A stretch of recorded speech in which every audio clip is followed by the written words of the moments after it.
dan bersaksi zikir, bersaksi indah. Tuan-tuan puan, muslimin muslimat, ibu ayah-ayah, datuk-datuk, datuk-datuk, tuan guru yang dirahmati Allah Subhanahu wa taala sekalian. Pertama dan selamanya kita rafakkan syukur kepada Allah kerana dengan keizinannya juga kita dapat sama-sama hadir pada pagi ini, dapat sama-sama kita berqiyamul lail setiap pagi tadi, dapat salat subuh berjemaah dan diikuti sedikit dengan santapan rohani. Mudah-mudahan Allah Subhanahu wa taala terus mengurniakan kekuatan untuk kita terus beribadah, khususnya kita berada di bulan Syaban menjelang bulan Ramadan nanti insya-Allah. Salawat dan salam ke atas junjungan Nabi kita Nabi Muhammad sallallahu alaihi wasallam. Allahumma shalli ala sayyidina Muhammad wa ala alihi wa sahbihi wa baraka wa sallam. Ali para baginda dan para sahabatnya, para tabi'in, tabi'in, dan juga doa berpandangan buat seluruh kaum muslimin yang berada di Syria, di Palestin, di Lebanon, di Yaman. Sesungguhnya apa yang berlaku di sana membuktikan bahawasanya syurga ini memang mahal. Syurga ini Allah tawarkan pada manusia dengan berbagai tawaran. Ada yang membeli syurga dengan peperangan, ada yang membeli syurga dengan berdakwah, ada yang membeli syurga dengan beribadah. Apapun juga tuan-tuan, syurga itu memang harganya mahal. Dan benda yang mahal, perkara yang mahal kita bayar dengan harga ini.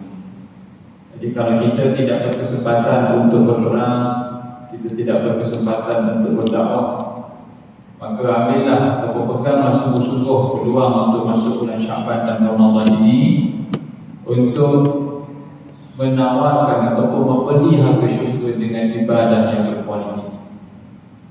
Dan sesungguhnya untuk boleh selalu konsisten istiqamah dengan ketaatan, ianya datang daripada hati yang kuat. Hati itulah yang dipanggil raja kepada segala anggota badan.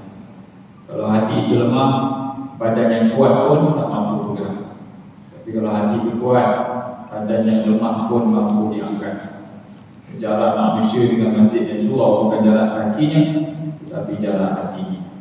Muslimin muslimat yang dirahmati Allah, kita menyambung perbahasan kitab Iman dan Kehidupan karangan Al-Mahfuz Dr. Yusuf Al-Qaradawi, yaitu masih lagi membicarakan dalam bab ketenangan jiwa, yang mana Dr. Yusuf Al-Qaradawi telah menyenaraikan berbagai bentuk ketenangan yang sepatutnya manusia akan capai kalau dia ada senarai itu semua. Berkata beliau, tidak diragui lagi bahawa ketenangan jiwa yang selalu menjadi idaman manusia, yang menjadi sumber kebahagiaan, yang dipanggil kecerdasan, pengetahuan, kesihatan, kekuatan, harta, kekayaan, kemasyhuran, kesenangan, keberdaan. Selalunya manusia nak begitu. Ya. Ada dipanggil satu quote tu, dia kata 5 F that matters in life. 5 F: family, friends, finance, fitness, famous.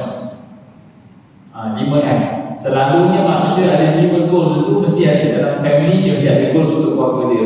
Dari sudut kawan-kawan dia mesti ada target apa kawan-kawan yang macam mana dia nak hidup selalu. Dari sudut kewangan macam mana pula, dari sudut kekuatan fitness dia macam mana pula, dan kemasyhuran macam mana nak dapatkan nama dia selalu relevan dalam pakai. Tetapi kalau tak ada F yang terakhir, iaitu faith, iman, semua itu tidak akan mencapai kebahagiaan. Buktinya memang ada berapa ramai orang di barat yang berada di puncak kenikmatan dunia, tapi akhirnya tidak bahagia. Kebahagiaan itu bukannya datang daripada luaran, tetapi bahagia itu datang comes within, daripada dalam. Yang kita tak perlu nak menjadi seseorang itu untuk kita tahu bahagia tidak. Kalau ada di posisi itu, kita jumpa je. Datuk macam mana bahagia tak selama ni keadaan ni, nampak bisnes besar, tak bahagia macam. Bahagia itu datang daripada dalam. Baik. Maka kata Dr. Yusuf Al-Qaradawi, tetapi bagaimana jalan untuk mencapai ketenangan kalau dia bukan sesuatu yang dapat dihasilkan oleh kecerdasan, pengetahuan, bukan oleh kesihatan dan kekuatan, bukan oleh harta dan kekayaan, bukan dengan tuah dan kemasyhuran, dan bukan pula berbagai kesenangan kebendaan. Datuk, apa bahagia ni? Dengan tegas dapat dijawab bahawa ketenangan jiwa itu hanya datang daripada satu sumber dan tidak ada duanya, iaitu iman dengan Allah dan hari kiamat. Kita kena sedar hakikat perjalanan hidup kita adalah pulang ke kampung yang namanya syurga. Di sepanjang perjalanan itu ada diversion, ada gangguan. Gangguan-gangguan itu datang daripada impian-impian sementara yang dicipta oleh manusia. Ya, tak salah kalau impian, kan? Dia panggil write down your dreams, tulis sebenarnya. Tapi kita kena tengok balik, muhasabah, adakah impian itu membantu untuk mencapai impian yang hakiki? Kita ada small goals and big goals, small dreams and big dreams. Kalau kita punya small goals and small dreams ini tidak membantu kepada target, iaitu mencapai pada taat Allah dan syurga, maka kita boleh consider untuk drop benda tu, kerana dia menarik tenaga kita yang sepatutnya kita gunakan untuk mempercepatkan perjalanan kehidupan. Lambat. Sebab apa? Sebab small dreams yang mengganggu. Dan berkata Dr. Yusuf Al-Qaradawi, iman dengan Allah dan hari akhirat, keimanan yang benar dan mendalam, tidak dicampur dengan ragu dan kepalsuan. Hatilah. Bagaimana Nabi SAW berkata, Nabi dalam peristiwa Isra wal Mi'raj, Nabi sedih. Orang sedih ni memang susah nak mengambil tindakan. Sebab itu penting menjaga hati. Allah Ta'ala address perasaan Nabi Muhammad SAW dalam surah Al-Kahfi. فَلَعَلَّكَ بَاخِعٌ نَفْسَكَ, seakan-akan kamu rasa nak bunuh diri wahai Muhammad, عَلَى آثَارِهِمْ إِلَّا يُؤْمِنُوا بِهَذَا الْحَدِيثِ أَسَفًا, disebabkan tindakan orang Quraisy yang tak nak terima Islam, maka kamu rasa lemah hati. Itu Nabi Muhammad SAW. Dia sedih bukan sebab orang tolak diri dia, sedih sebab orang tak terima Islam. Selalunya orang kita sedih kalau dia tolak kita, kalau kita jual produk, kita take it personally. Saya tak nak sampai hati awak tolak saya punya produk. Jangan take it personally. Kalau macam tu tak baik MU lah, susah kalau orang panggil orang tak nak pergi, orang tak maju. Nabi Muhammad SAW sedih orang tak terima Islam. Dan bila mana peristiwa Isra wal Mi'raj itu, tuan-tuan, hati Nabi hilang, cinta dunia hilang. Bayang tidak, tuan-tuan, 3 peristiwa yang sangat penting berlaku sebelum Isra wal Mi'raj. Kematian Abu Talib, kewafatan Khadijah, di balik waktu di Taif. Rejection after rejection after rejection. 10 tahun berdaulah masih lagi rejected. Kematian Abu Talib, tuan-tuan, Nabi hilang power dan hilang security. Powerless dan tak ada security. Security breach. Kalau tak ada power, tuan-tuan, susah nak bergerak, nak berdakwah. Tengok je lah apa yang berlaku di bumi Palestin. Bila tak ada power dan tidak ada security, manusia tak boleh nak hidup dengan tenang. Kita boleh tidur malam-malam tadi. Sebab kita yakin pintu rumah kunci. Kalau jika kata pakcik, memang pintu rumah ni terbuka juga, memang bayar zakat malam-malam. Oh tidak, macam mana boleh terbuka? Entahlah pakcik. Kita akan turun bawah kunci pintu. Sebab kunci itu tak ada tenang. Peace of mind itu dengan campur kunci. Tapi itu tidak berlaku dalam Nabi SAW. Dua nilai hilang sebelum take off perjalanan dengan Allah Ta'ala. Sambung pula dengan kewafatan Khadijah. Kewafatan Khadijah, Nabi hilang lagi 2 perkara, iaitu kehilangan harta dan kehilangan cinta.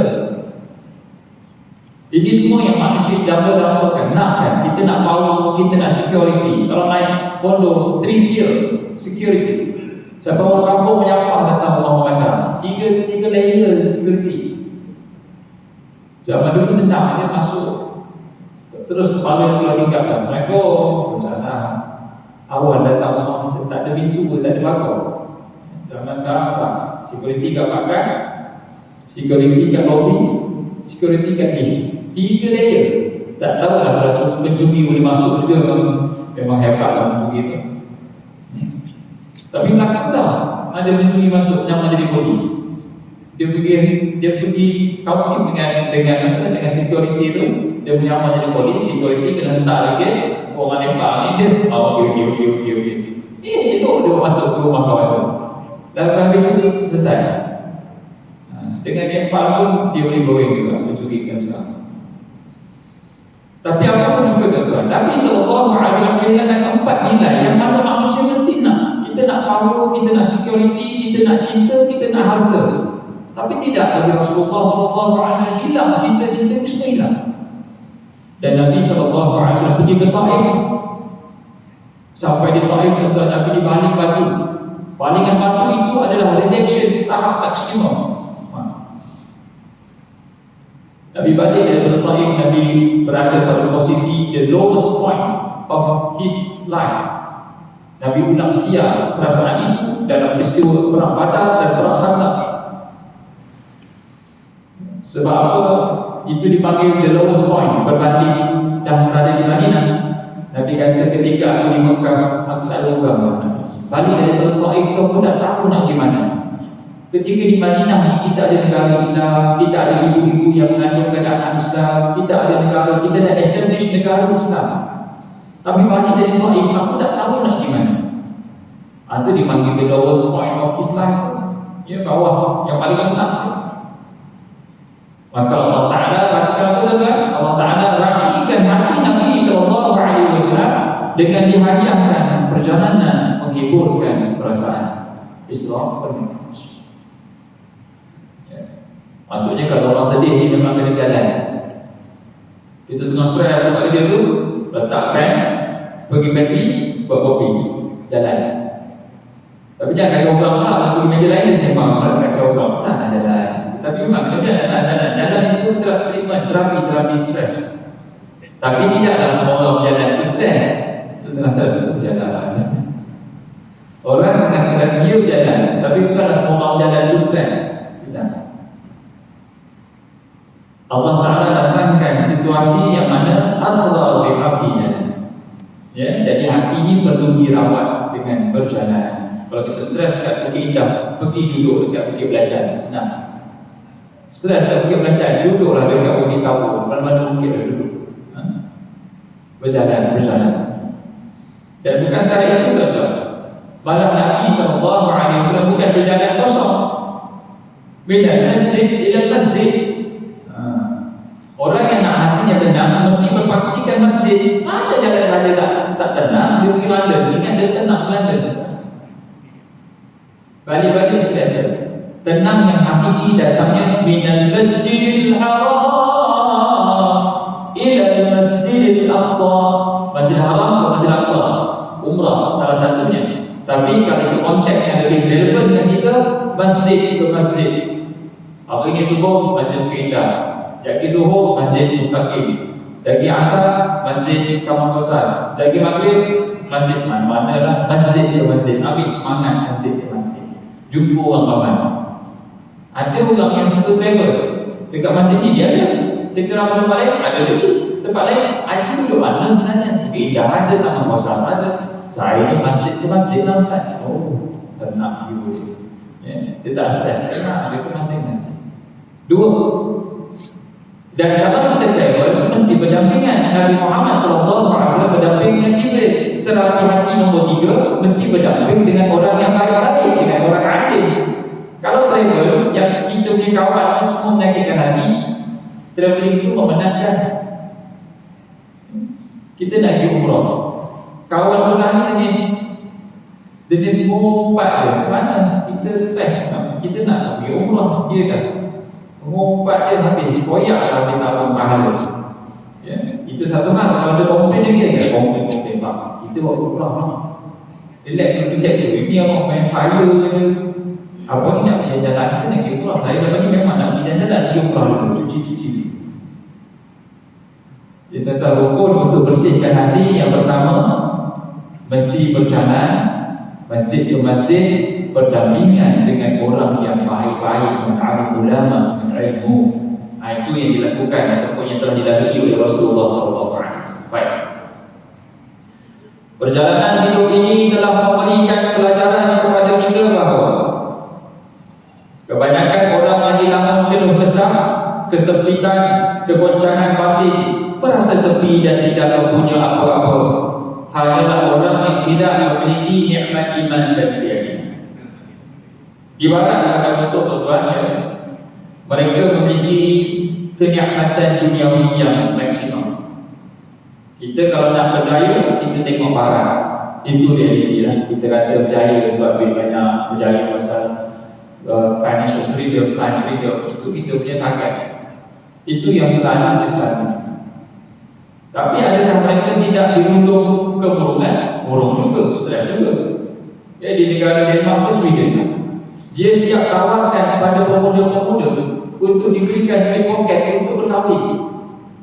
Dan kalau ada anak tu diberikan duit poket lagi daripada kecil sampai dah dekat alam universiti sponsor, tapi kadar perkahwinan di negara mereka sangat sedikit. Orang tak nak kahwin. Sebab salah satu sebab kenapa dia orang tak nak kahwin, anak-anak muda tak nak kahwin, sebab tak nak ikut tanggungjawab, tak nak stres. Sebab kahwin ni stressful. Sebab dah hidupnya terlalu happy, jadi tak nak kahwin, stres. Sampai kerajaan terpaksa pump duit, tolonglah kahwin. Kalau kat Malaysia penuh orang apply, beratur orang nak kahwin. Dah kahwin pun beratur dulu. Sebab tak dapat duit, kubu kahwin tak pun. Sebab tak nak stres. Sebab tu dia panggil apa? Easy time create weak people. Tough time create strong people. Strong people create easy time. Easy time create weak people. Ada pusing tak? Dah matuk dulu kan, dah matuk untuk kita kan tough, ya, makan ubi kayu, kerjanya di sawah, kerjanya tohing getak, angkat balak semua. Tapi bila dah macam tu, ya, kita pula jadi anak yang terbalik. Zaman dulu makan air perigi, masuk jamban pun jamban terpisah daripada rumah, tengah mengikut taufan masuk juga jamban. Ya dah. Sampai sekarang jamban dalam pergi master bedroom. Elok lepas dia membuang, dia terus bayang. Itu jamban tak tutup tu. Sekarang kita tanya dia, sembahyang jamban ke dalam diri?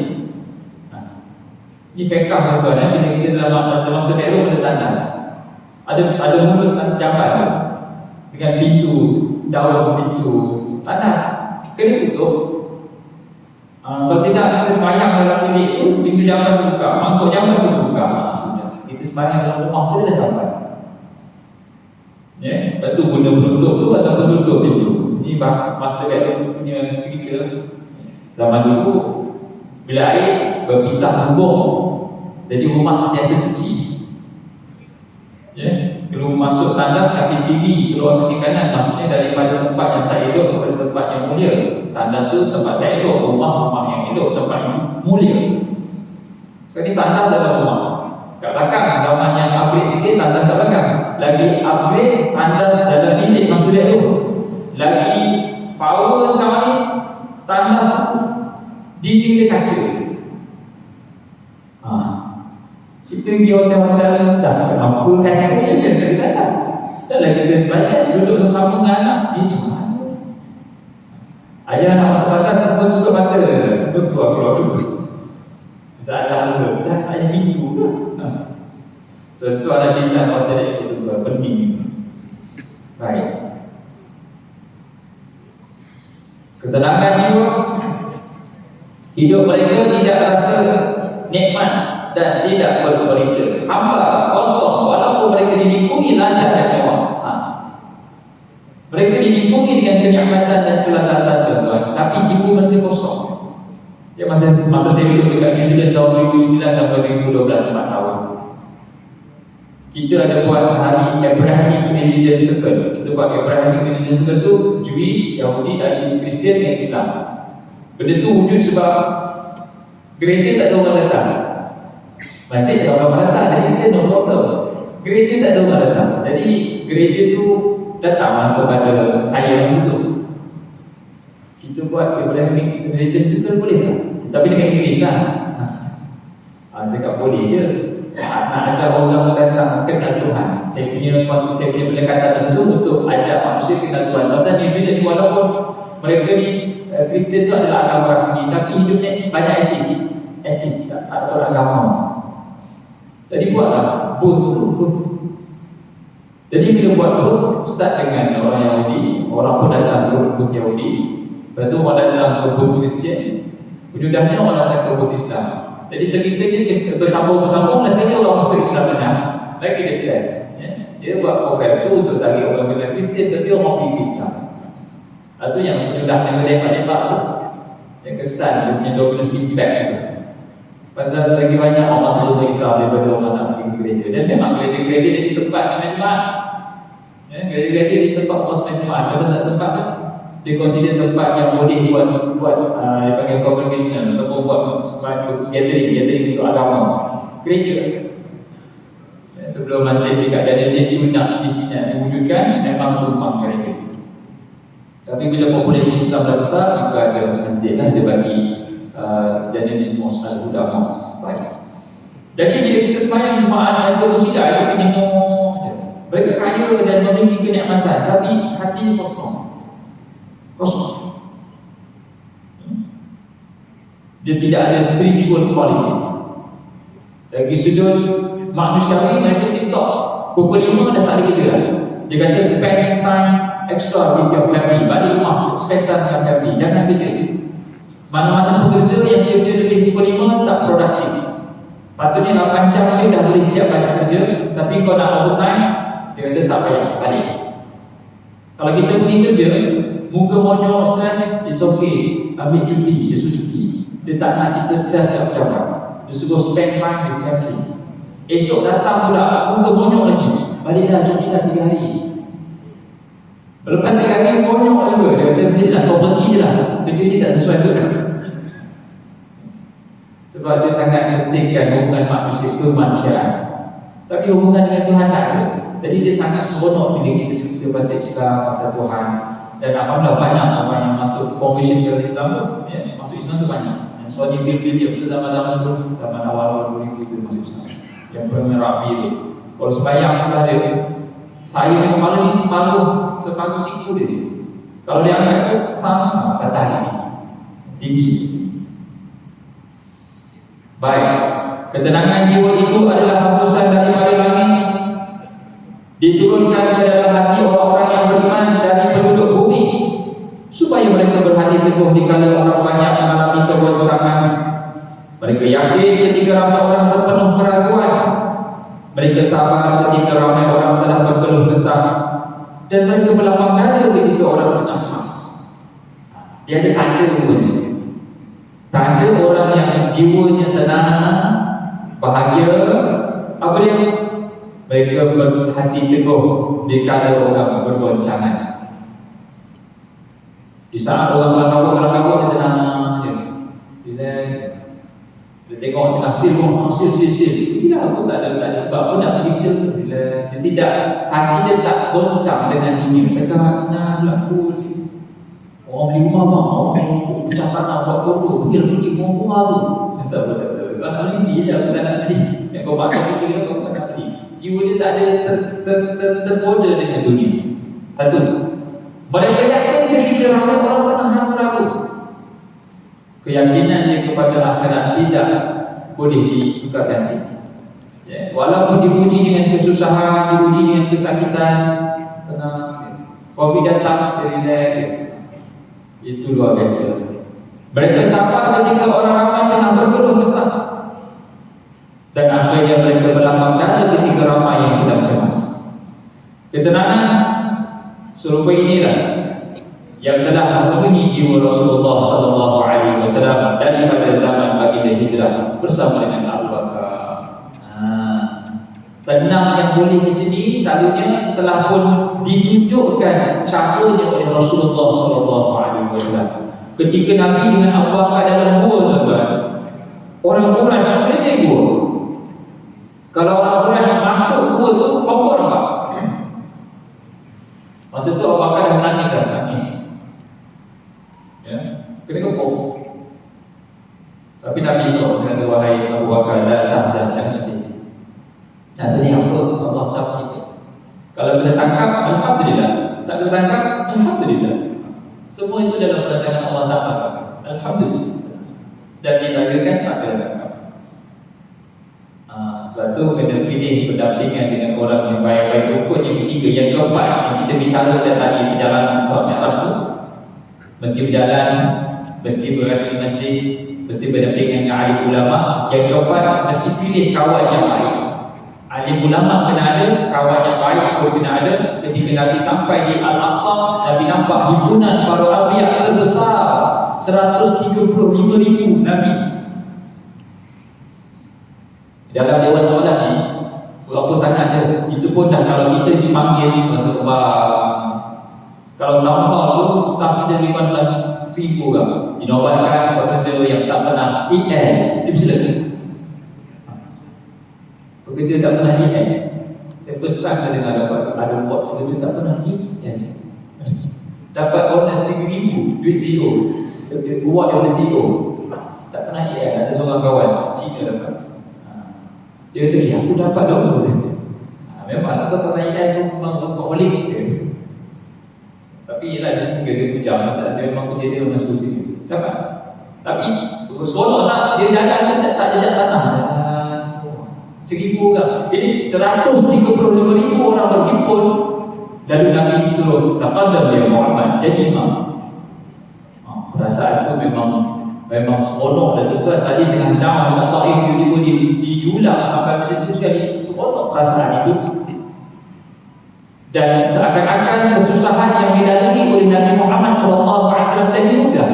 Dia jadi rationalization bila berjumpa dengan orang yang dah sama ada tuju. Kita baru nak masuk komando, tengok komando yang dah pencet. Bang, betul orang benda macam tu ni. Alah, dia simple je, tidur diri je, pun tidur je lah. Tidur diri. Masa nak training komando, macam tu lah. Tidur diri, macam-macam. Maksudnya benda susah yang dilalui menjadi mudah bila mana ada orang yang dah lalui jalan yang sama dan dia kata, oh jalan dia, ini memang jalan dia. Kita jadi yakin. Bila Nabi SAW berdakwah di Mekah selama 10 tahun masa stres dan depres, bila tengok Nabi Nuh berdakwah 900 tahun yang pengikutnya tak sampai 100 orang, stres tu hilang. Dia tak itu aku baru 10 tahun, ini 900 tahun baru rehearsal untuk 10 tahun. Kalau rasa sakit di mana-mana, aku rasa sakit di mana-mana. Tengok Nabi Zakaria, 3 kali kepala, oh sakit. Tengok Nabi Ibrahim, dia tengok Nabi, oh takut. Jadi maksudnya dari mudah. Segala ujian itu jadi relevan bila kita bersama dengan orang yang sama aliran, sama ada tuju dan perjalanan yang sama. Yang lain semua dah sampai destinasi. Macam kita naik bukit lah, kita dah naik bukit tinggi bang. Ada orang turun, bang sikit lagi. Tepi belah kanan tu ada orang jual tebu, depan sikit. Ya ke? Kita dah pernah naik. Sampai-sampai air tebu dah habis. Elok kita nak turun bang, dah sampai sini bang, sikit lagi. Depan tu dah sampai puncak. Dah sampai puncak, naik lagi. Pasal orang patut tarik. Sampai puncak, itu baru puncak checkpoint 1. Ada 3 checkpoint lagi. Tak banyak. Selalunya benda yang kita rasa gibah, kita kena jumpa orang yang dah percaya bahawa buka jalan macam ni, encik start dalam perniagaan macam ni, encik ni cara dia macam ni. Kalau naik berapa, duduk dengan orang naik berapa yang buat rumah. Jangan duduk orang ni di sana. Kalau jual perabot kat orang di sana, dia tak pergi pasal dia bangun-bangun je. Jual dekat orang yang developer, attach, developer perabot attach. Oh, macam tu caranya dia. Jadi mesti duduk dengan orang yang sama aliran supaya hati kita menjadi kuat dalam menghadapi ujian. Maka Nabi SAW baik. Dan yang terakhir kata Yusuf Al-Qaradawi, ada orang bertanya, mengapa orang beriman lebih berhak merasa tenang dan tenteram? Apakah sebab ketenteran itu tidak diperolehi oleh manusia yang hanya ada ilmu, budaya, falsafah? Kenapa orang yang ada iman sahaja tenang tuan-tuan? Ya, kerana orang yang beriman dia tenang kerana dia berdampingan dengan zat yang memiliki ketenangan Allah. Zat yang memiliki ketenangan adalah Allah. Sebab Nabi SAW kita berdoa, ya muqallibal qulub, tsabbit qalbi ala dinik wa ta'atik. Wahai Tuhan yang membolak-balikkan hati, tetapkan hatiku di atas agamamu dan ketaatan padamu. Sebab dia kata Nabi SAW, sesungguhnya hati manusia ini di antara jari jemari Allah Ta'ala. Allah boleh terbalikkan dan boleh betulkan anytime. Lepas tu minta pada Allah Ta'ala sungguh-sungguh agar kita ni dimatikan dalam Islam. Sebab anytime hati kita boleh berbalik. Hari ni kita di masjid, tak tahu usaha di mana, kita tak tahu. Kita nak pada Allah Ta'ala minta, ya Allah tolong letakkan istiqamah dalam hatiku ini, ya Allah, rasa kemanisan taat. Hati ni berbalik-balik. Sekejap taubat, sekejap maksiat, sekejap taubat, sekejap maksiat, sekejap maksiat, dia nak taubat, tak nak. Jadi minta pada Allah tetapkan hatiku, ya Allah.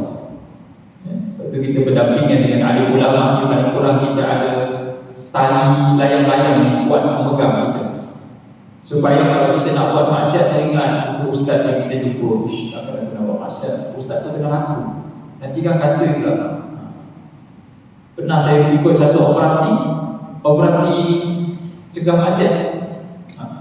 Jumpa AJK Surau dekat Kelab Magang. Ini dah apa?